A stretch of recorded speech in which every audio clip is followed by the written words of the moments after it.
ब्रह्मांड में कोई सिविलाइजेशन कितने बड़े नंबर्स का यूज ले रही है, इस बात से पता चलता है कि वह सिविलाइजेशन कितनी बड़ी है। अफ्रीका में पाई जाने वाली हॉटनटॉट ट्राइब के लोग 3 से अधिक नंबर्स को काउंट नहीं कर सकते थे। उनके लिए 3 से अधिक नंबर का मतलब होता था मैनी। उनकी दुनिया 3 नंबर तक ही सीमित थी। 3 से ज्यादा नंबर उनके लिए अनंत के बराबर था। प्राचीन समय में 23 लाख पत्थरों को जोड़कर गीजा के पिरामिड को बनाया गया था। बेशक वे अपने समय में एक हाई सिविलाइजेशन के लोग रहे होंगे, लेकिन वहीं ग्रीक में प्राचीन समय के लोगों के लिए सबसे बड़ा नंबर था 10,000। इसे वे लोग मिरियाड कहते थे। उस समय लोगों का मानना था कि एक समुद्र तट पर मौजूद मिट्टी के कणों को गिनना लगभग असंभव है, और ये बात आर्किमिडीज को कतई पसंद नहीं थी।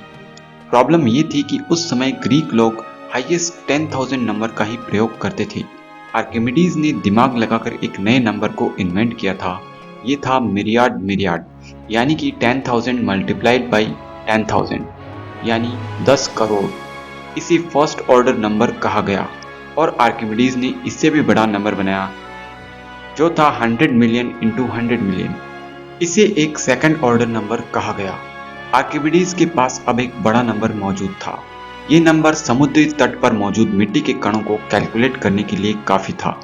लेकिन अगर बात करें यूनिवर्स की, तो पूरे यूनिवर्स को मिट्टी से भरने के लिए कितने कण चाहिए होंगे, इसे हम अपने मॉडर्न नंबर सिस्टम से आसानी से कैलकुलेट कर सकते हैं। आज हम एक बड़ी सिविलाइजेशन है। अगर नंबर्स की बात करें तो आज हम काफी बड़े नंबर्स का यूज ले रहे हैं। एक सिविलाइजेशन कितनी बड़ी हो सकती है, इसके लिए हमें नंबर्स का अंत जानना होगा। और कहीं ऐसा तो नहीं कि हम भी अफ्रीकन ट्राइब की तरह काफी ज्यादा बड़े नंबर्स को असंख्य कहकर अपने आप को सीमित कर लिया है। कहीं हमने भी वैसे ही अनंत को तो डिफाइन नहीं किया है। और क्या ऐसा हो सकता है कि एक दिन हम अनंत को भी प्रयोग में लाने लग जाएं? ऐसे में हम कितनी बड़ी सिविलाइजेशन होंगे, इसे जानने के लिए हमें अनंत की शक्ति को फील करना होगा। कहने को हम एक के आगे असंख्य शून्य लगाकर एक बड़ा नंबर बना सकते हैं, लेकिन क्या आप इसे फील कर सकते हैं? एक के आगे इतने जीरो लगाएं कि पूरा यूनिवर्स भी इस नंबर को लिखने के लिए कम पड़ जाए, तब भी ये अनंत के सामने एक छोटा नंबर ही होगा। अनंत को जानने के लिए हमें नंबर्स को फील करना होगा। हमारी नंबर्स की यात्रा को हम जीरो से शुरू करेंगे। जीरो नंबर फिलहाल हमें बताता है ब्रह्मांड में अब तक की खोज के अनुसार पृथ्वी से बाहर जीवन को।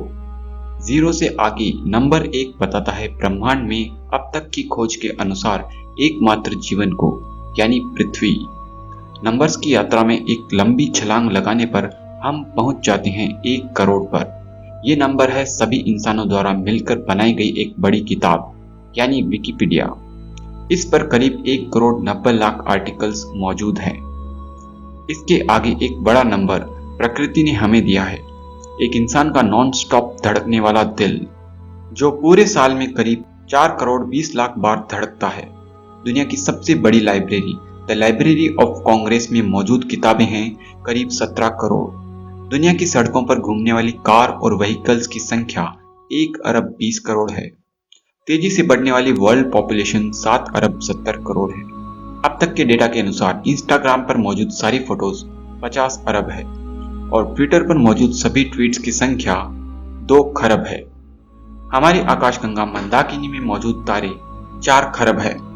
इससे भी ज्यादा हमारी धरती पर मौजूद पेड़ हैं, जो कि 30 खरब हैं। और व्हाट्सएप पर मौजूद टोटल मैसेजेस 150 खरब है। दुनिया में मौजूद सारा पैसा 37 ट्रिलियन यूएस डॉलर्स के बराबर है। इंसान के शरीर में मौजूद कोशिकाओं की संख्या 100 ट्रिलियंस है, और इससे ज्यादा हमारी धरती पर मौजूद सभी चींटियों की संख्या है, जो कि है 10⁻16, यानी 1 के आगे 16 जीरो लगा दें। एक समुद्री तट पर मौजूद मिट्टी के कणों की संख्या 75 इंटू 10⁻17, लेकिन इससे ज्यादा धरती पर मौजूद सभी कीड़े हैं, जिनकी संख्या है 10⁻19, और इससे ज्यादा एक 3x3 रूबिक्स क्यूब के पॉसिबल कॉम्बिनेशंस है 4.3 इंटू 10⁻19। इंसानों द्वारा अब तक पैदा की गई सारी कंप्यूटर मेमोरी 10⁻20 बाइट्स हैं। और पूरी पृथ्वी पर मौजूद मिट्टी के कणों की संख्या 10⁻21 है। लेकिन इससे ज्यादा हमारे शरीर में मौजूद डीएनए बेस पेयर्स की संख्या है, जो कि है 3.6 × 10⁻22। और किसी भी पदार्थ के एक मोल में मौजूद एटम्स की संख्या 6 × 10⁻23 होती है। हमारे ऑब्जर्वेबल यूनिवर्स में मौजूद सितारों की संख्या 10⁻24 है। और एक इंसान की बॉडी में मौजूद सभी एटम्स की संख्या की गणना की जाए तो वो है 7 × 10⁻27। पर इससे भी ज्यादा मौजूद पृथ्वी पर बैक्टीरिया है, जो कि 5 × 10⁻30 है।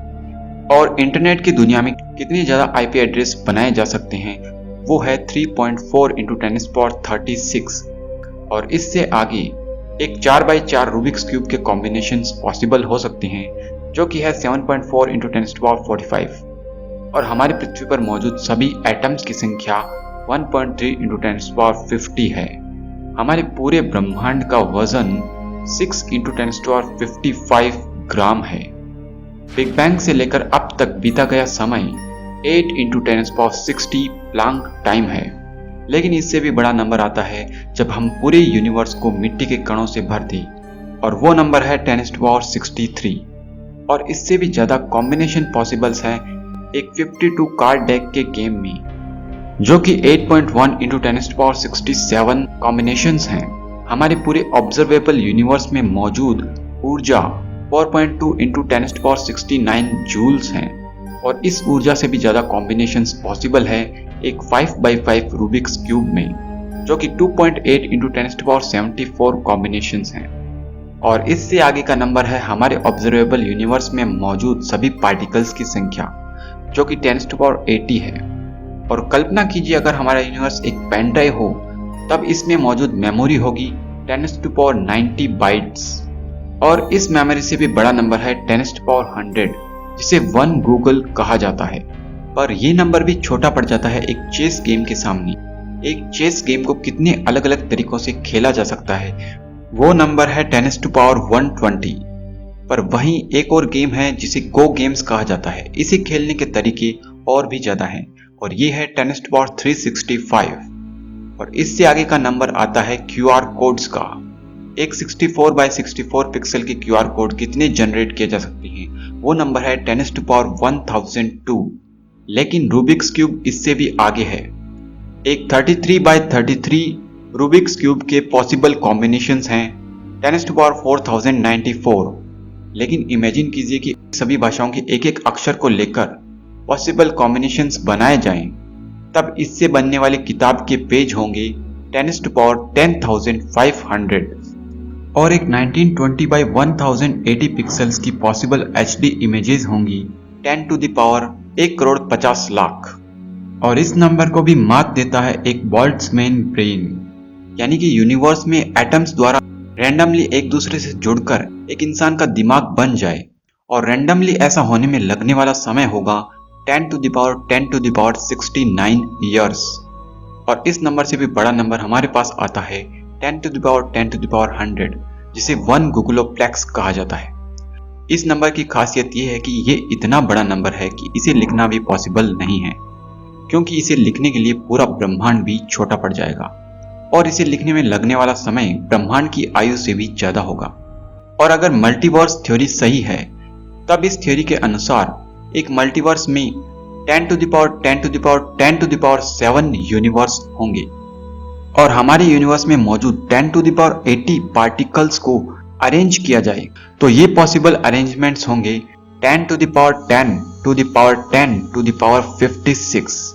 लेकिन अगर बात करें एक यूनिवर्स का अपने आप बन जाना कुछ रैंडम क्वांटम फ्लक्चुएशन के द्वारा, जिसे पॉइंकेयर रिकरेंस टाइम कहा जाता है, वो टाइम निकल के आता है 10⁻10⁻10⁻10⁻13 ईयर्स।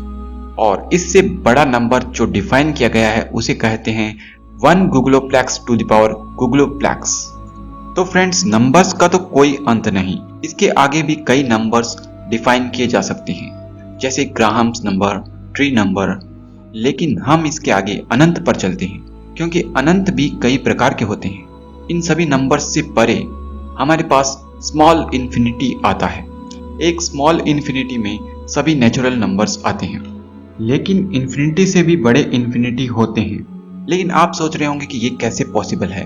तो सुनिए, अगर सभी नेचुरल नंबर्स का एक सेट बना जाए तो ये भी इनफाइनाइट होगा, लेकिन ये स्मॉल इन्फिनिटी से बड़ा इन्फिनिटी होगा।